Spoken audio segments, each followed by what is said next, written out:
യിലുമാണ് ബന്ധപ്പെട്ട സ്ഥാപനത്തിന്റെ ഉടമ സഹകരിച്ചത് നമുക്കറിയാം.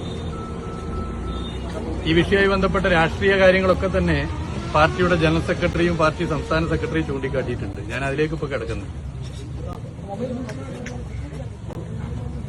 ഞാന് ചെറിയ പനി കാരണം കുറച്ച് 2 ദിവസമായിട്ട് വീട്ടിൽ മുതിർന്നവരാണല്ലോ, അവർക്ക് പനി വരേണ്ടതില്ല എന്നുള്ളത് കൊണ്ട് ഇവിടെ എല്ലായിരുന്നു താമസിച്ചത്. തിരുവനന്തപുരത്തും കിട്ടിയ പനിയാണ്.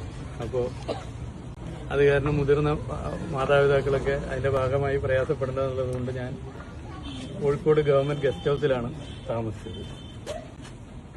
അപ്പൊ ഇന്ന് രാവിലെ സംഭവം ഉണ്ടായി. ഞാൻ പാർട്ടി ജില്ലാ കമ്മിറ്റി ഓഫീസിലുണ്ടായിരുന്നു. പാർട്ടി സംസ്ഥാന സെക്രട്ടറിയുമായൊക്കെ തന്നെ സംസാരിച്ചു. അപ്പൊ ഇപ്പോ ഇതൊക്കെ കഴിഞ്ഞവർ പോയിരിക്കുകയാണ്. അതിന്റെ കടലാസ് നോക്കി വീട്ടിലുള്ളവരോടൊക്കെ സംസാരിച്ചു. മറ്റു ഒന്നും തന്നെ ഇതുമായി ബന്ധപ്പെട്ട് ലഭ്യമായിട്ടില്ല, പരിശോധനയിൽ നിന്ന് പറഞ്ഞിരിക്കുകയാണ്. സംഭവം നടന്ന സമയത്ത് തന്നെ രാവിലെ ഞാൻ അത് അറിഞ്ഞപ്പോൾ ഫേസ്ബുക്കിൽ ഒരു പോസ്റ്റ് ഇട്ടിരുന്നു.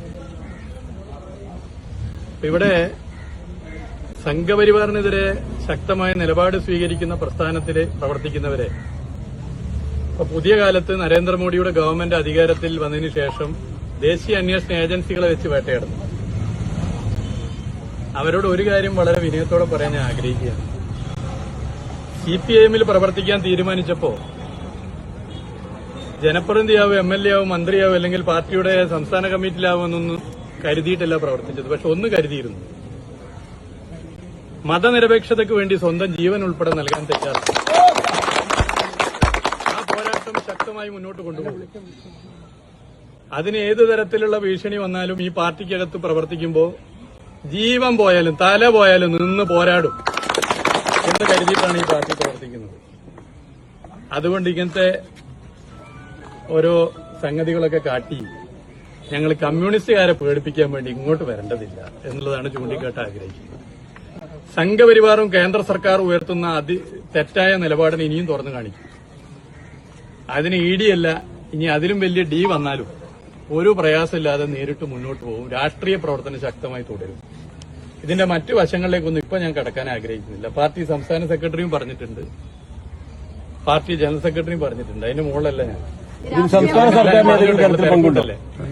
ഞാൻ ഇതിന്റെ മറ്റു വശങ്ങളിലേക്കൊന്നും ഇപ്പൊ കിടക്കാൻ ആഗ്രഹിക്കുന്നു. ഇത്രയും പറയാനുള്ളൂ. അല്ല, ഞാൻ അതിന്റെ മറ്റു വശങ്ങളിലേക്ക് ഇപ്പൊ കിടക്കുന്നില്ല. സംസ്ഥാന സെക്രട്ടറി സംസ്ഥാന സെക്രട്ടറിയും പാർട്ടി ജനറൽ സെക്രട്ടറി ഒക്കെ പറഞ്ഞു. ഞാനിപ്പോ അത് കഴിഞ്ഞ് ഇവിടേക്ക് വരികയാണല്ലോ. അപ്പൊ ഞാൻ നേരത്തെ വന്നു കഴിഞ്ഞാൽ ഇവിടെ ഒരു സീനാവും, അങ്ങോട്ട് കിടത്തി വിടില്ല, അല്ലെങ്കിൽ പ്രശ്നവും. പിന്നെ ഞാൻ സമ്മർദ്ദം ചെലുത്തി എന്നൊക്കെയുള്ള പ്രശ്നം ഞാൻ പാർട്ടി സംസ്ഥാന സെക്രട്ടറിയുമായും പാർട്ടിയുമായും കൂടിയാലോചിച്ചപ്പോ അപ്പോ വരേണ്ടതില്ല, ഇത് കഴിഞ്ഞിട്ട് വന്നാൽ മതി എന്ന് പറഞ്ഞാണ്. അത് കേൾക്കട്ടെ, അതുകൊണ്ടാണ് വന്നത്. അപ്പൊ വന്നിട്ടല്ലേ ഉള്ളൂ, ഞാൻ ജസ്റ്റ് അവരെ കണ്ടിട്ടുള്ളൂ.